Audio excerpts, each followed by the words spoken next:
Seguimos calculando el potencial gravitatorio y eléctrico. Acordaros que el potencial es una magnitud escalar, no necesitamos trabajar de forma vectorial, por tanto, es mucho, bajo mi punto de vista, mucho más sencillo. Queremos calcular el potencial total en el punto 4,2 generado por estas dos masas. Recordemos el signo negativo. Sabemos que cada masa genera un potencial en ese punto. Fijaros. V1 ahora no se puede representar, ¿verdad?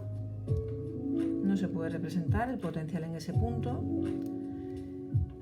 pero sí que genera esa masa un potencial. ¿Cuánto vale ese potencial?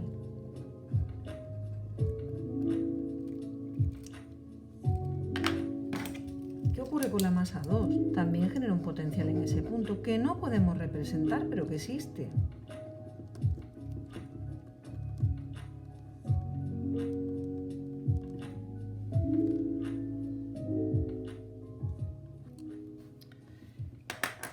Calculamos. Acordaros, ahora después ya vosotros sustituís a R1, ¿verdad? Fijaros que tenemos que calcular la distancia R1.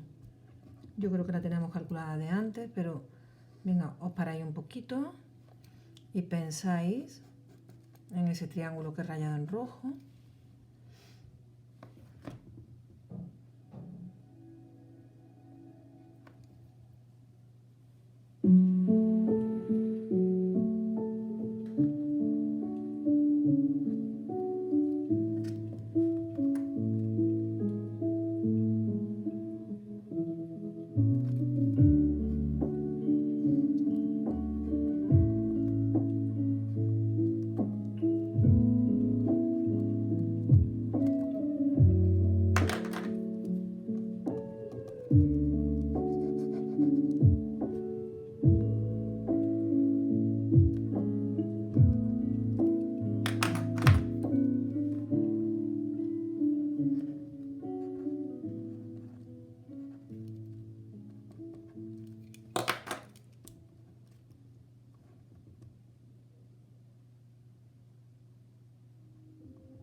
Fijaros que el potencial total será la suma de ambos. Fijaros que siempre va a ser menor que cero. ¿Estamos de acuerdo? El potencial generado por cualquier masa será negativo.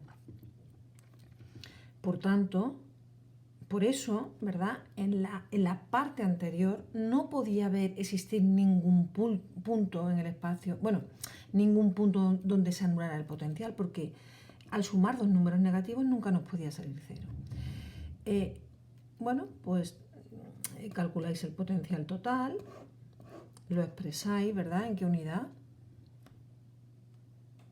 Fijaros que el potencial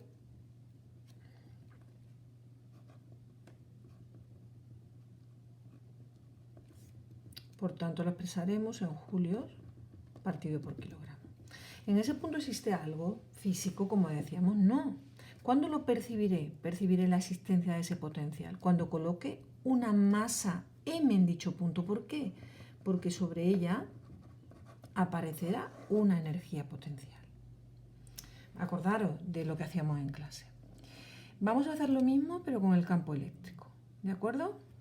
Pues igual, es decir, esa carga Q1 originará un potencial V1.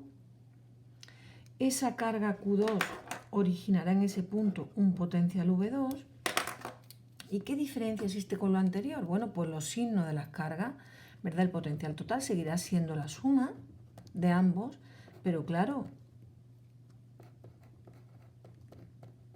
y el potencial 2, no olvidemos ahora los signos. Bueno, tampoco podemos olvidar las unidades, que son nanocoulombios por 10 a la menos 9. Por tanto, ¿qué diferencia habrá ahora entre este y este? Pues que, bueno, las distancias veis que os las he puesto lo mismo para que sea un poquito más fácil o para que sea un poquito más rápido. Pues venga, la constante.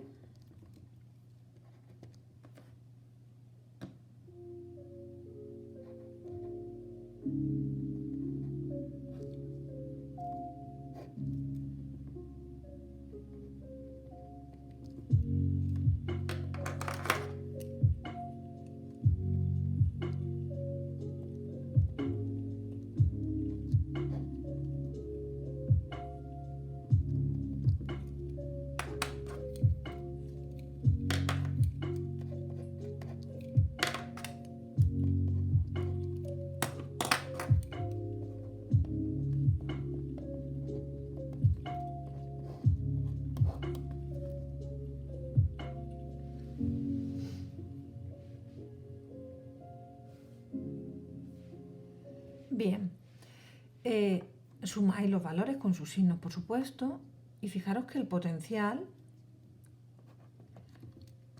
era una energía potencial, pero en este caso por unidad de carga. Por tanto, la unidad, julio partido por coulomb, pero que sabéis que le llamamos voltio. ¿Existe algo físico en ese punto? No existe nada físico en ese punto, ni en este. ¿Cuándo percibo el potencial? Cuando coloco una carga en dicho punto. ¿Por qué? Porque aparece una energía potencial sobre ella que puedo calcular del mismo modo que podía calcular. Fijaros que aquí os dije que era bastante más, que quizás es menos intuitivo. Esto es más intuitivo, ¿verdad? Porque en este punto del espacio, en este que estamos viendo ahora, existe un potencial. Bien, pero me podéis decir, María Luisa, pero es que no veo nada. Vale, pero cuando coloco el bolígrafo aquí, ¿de acuerdo? Aparece una energía potencial y eso sí que se percibe. ¿Por qué? Porque fijaros cómo se convierte en magnética, que es lo que hacemos en clase. ¿Estamos de acuerdo?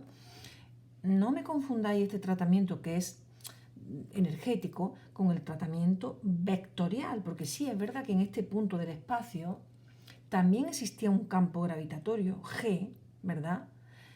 Que tampoco percibíamos. ¿Lo percibíamos cuándo? Es decir, aquí no hay nada, ningún vector G ni nada. Lo percibíamos cuando yo colocaba el bolígrafo y aparecía una fuerza sobre el bolígrafo que le...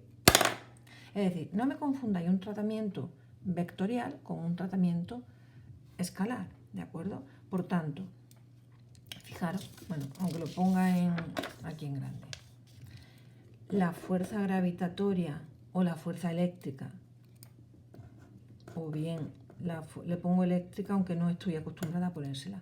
El campo gravitatorio o el campo eléctrico hay que trabajar de forma vectorial. Representamos vectores, ¿verdad? Y calculamos vectores unitarios, etc. Mientras que el potencial y la energía potencial, ya sea eléctrica o gravitatoria, se trabaja de forma numérica, que la palabra escalar nos gusta. Es decir, no hay que calcular U sub R ni nada de eso, sino simplemente valores numéricos. Por favor, no nos confundamos. Adiós.